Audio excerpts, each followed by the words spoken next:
Hello friends, आपल्या सर्वांचे Rishikesh and Aditya Surose या यूट्यूब चॅनलवरती स्वागत आहे।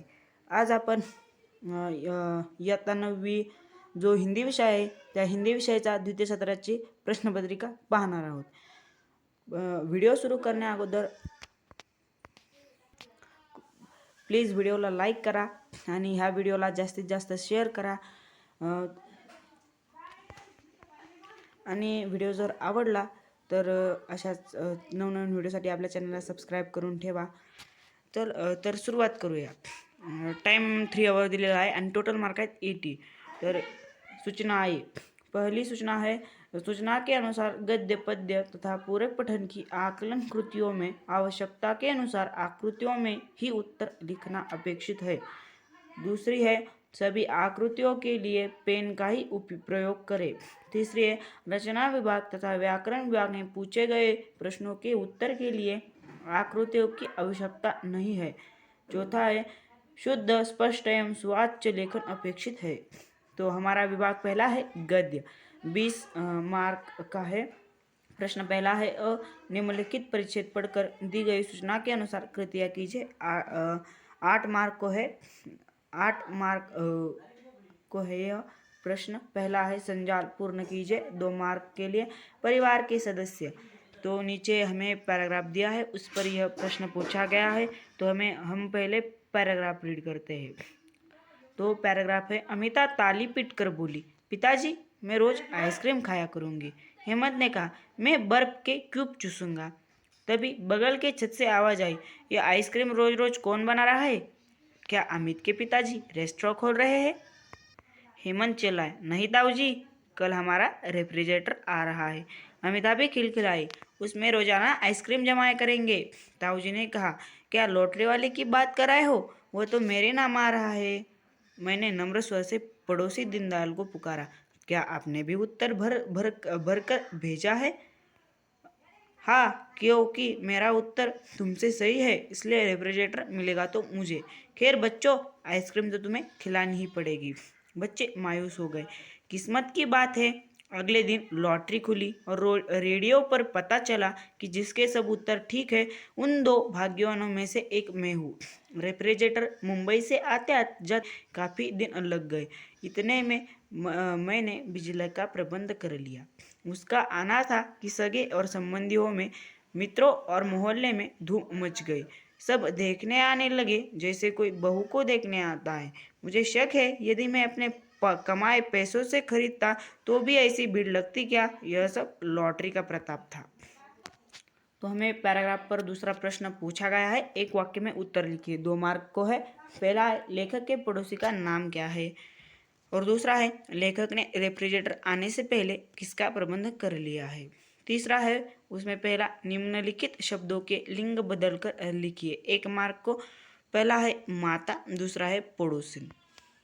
तो हमारा जो गद्य विभाग है उसमें आ है, निम्नलिखित परिच्छेद पढ़कर दी गई सूचनाओं के अनुसार कृतियाँ कीजिए। 8 मार्क को है।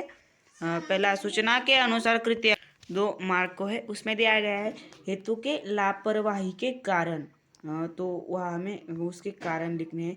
उसके पहले हम पैराग्राफ पढ़ लेते हैं। काम चलने लगा, हेतु अरूप तो था ही, उस पर उज्जड़ और गवार भी निकला। उसके मोटे मोटे स्थूल हाथों से कांच के गिलास टूटने लगे, पर्दों पर धब्बे पड़ने लगे और घर का काम अस्त व्यस्त रहने लगा। श्रीमती दिन में 10 बार उसे नौकरी से बर्खास्त करती, पर तब भी हेतु की पीठ मजबूत थी। दिन कटने लगे और बाबू राम गोपाल की खोज दूसरे नौकर के लिए शिथिल पड़ने लगी। नौकर उज्जड़ और अरूप था, पर दिन में केवल 2 बार खाता था। उस पर वेतन केवल 12 रुपये। जो किसी चीज़ का नुकसान करता तो उसकी तनख्वाह कटती थी। दिन बीतने लगे, हेतु के कपड़े मैले होकर जगह जगह से फटने लगे, मुंह का रंग और गहरा होने लगा और गांव का भोला धीरे धीरे एक शहरी नौकर में तब्दील होने लगा। इसी तरह 3 महीने बीत गए। इस पैराग्राफ पर दूसरा प्रश्न है, उत्तर लिखे। 2 मार्क को है। राम गोपाल की नौकरी की खोज शिथिल क्यों हुई? और तीसरा प्रश्न है, निम्न के काल पहचान कर लिखे। 2 मार्क को। पहला है, तनख्वाह कटती थी। दूसरा है, तनख्वाह कट रही थी।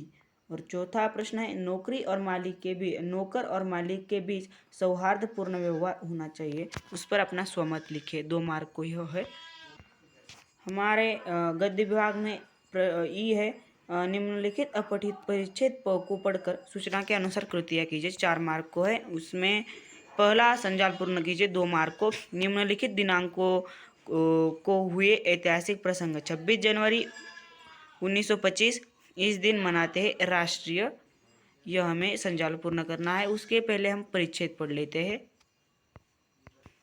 गणतंत्र दिवस भारत का सर्वाधिक महत्वपूर्ण राष्ट्रीय पर्व है। इस दिन हमारा आज़ाद भारत सही अर्थों में स्वतंत्र हुआ था।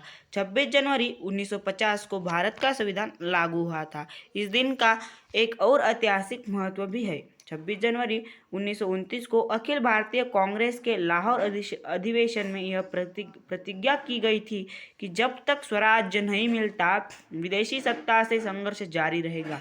यह प्रतिज्ञा आज भी हमें आज़ादी के लिए संघर्ष करने की प्रेरणा देती है। 26 जनवरी का दिन समूचे भारतवर्ष में बड़े उत्साह तथा हर्षोल्लास के साथ मनाया जाता है। समूचे देश में अनेकानेक कार्यक्रम का आयोजन किया जाता है। प्रदेशों की सरकार सरकारी स्तर पर अपनी अपनी राजधानियों में तथा जिला स्तरों पर राष्ट्रीय ध्वज फहराती है तथा अन्य अनेक कार्यक्रमों का आयोजन करती है।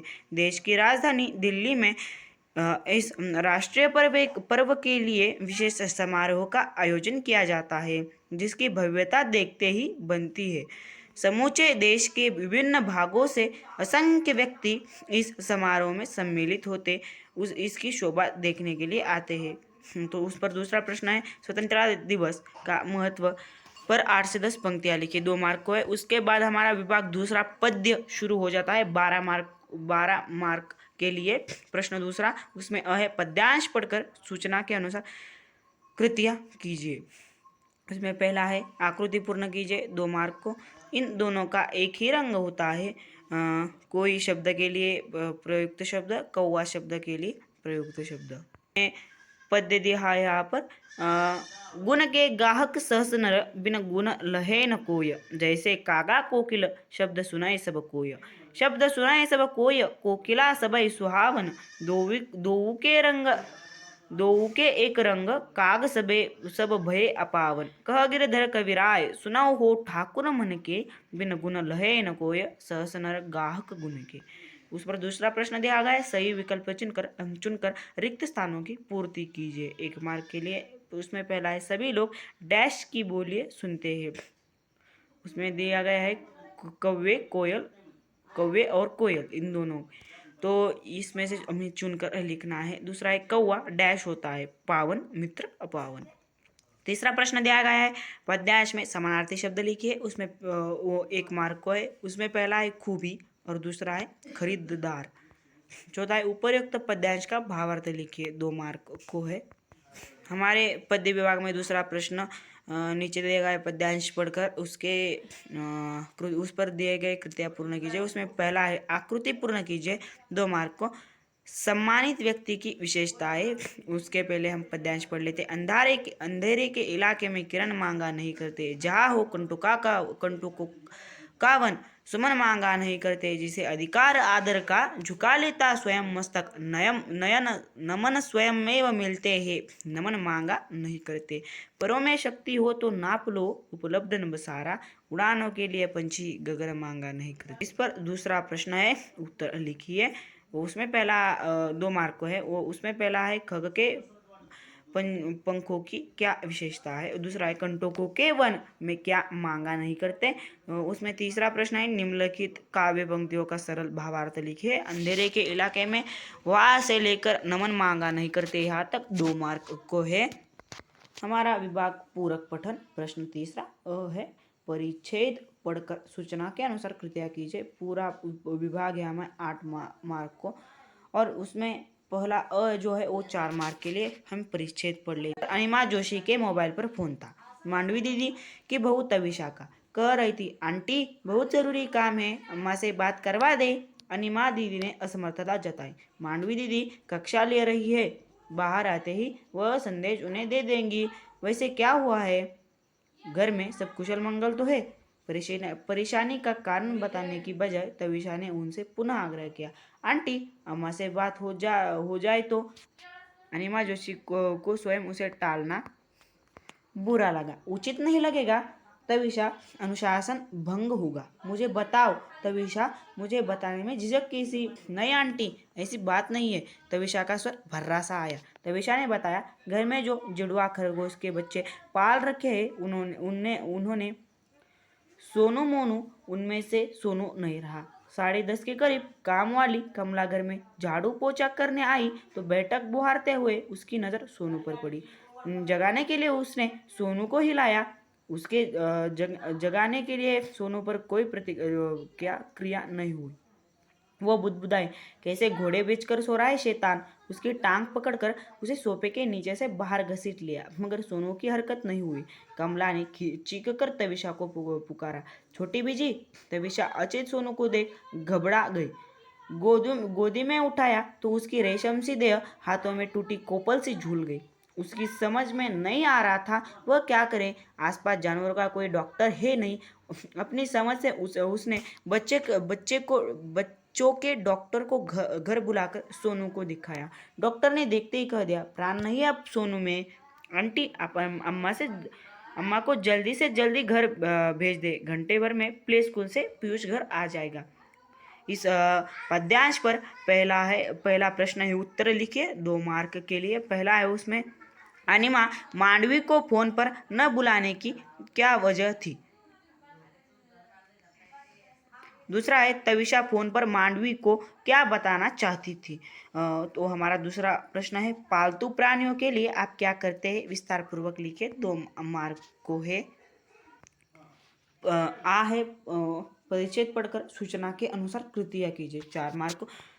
लेटी नीली छाया है कृश रवि किरणों में गुम्फित, दुरारोह भांति ढाले निश्चल तरंग सी संबित, स्वर्ण भाल गिरी सर्वप्रथम करती उषा अभिनंदन, सांझ यही सोती छिप निर्जन में कर संध्या वंदन, अपलक तारापत शिशिमुख बनता लेखा दर्पण, जनता गंध समीरन सद्य स्फुट सौंदर्य राशि सम्मोहन, भारती मन में कितना विस्मयकारक वैचित्र्य भरा पर्वत जीवन में, खग चकतय फल कुतर रही गिहारिया कोपल, वन पशु सब लगते प्रसन्न परिचित मरकत आंगन में।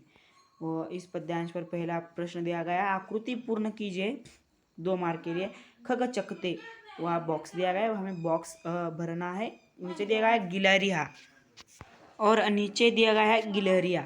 हाँ, हमें उसके सामने का जो खाली बॉक्स है उसे भरना है।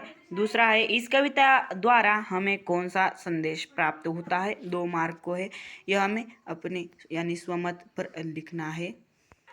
तर व्हिडिओ खूप मोठा झालेला आहे, त्यासाठी याचा पार्ट 2 म्हणजे व्याकरण आणि रचना विभाग ह्या पार्ट 2 मध्ये असेल। तर जर तुम्ही व्हिडिओला ह्या लाईक करा आणि आपल्या मित्रांबरोबर शेअर करा।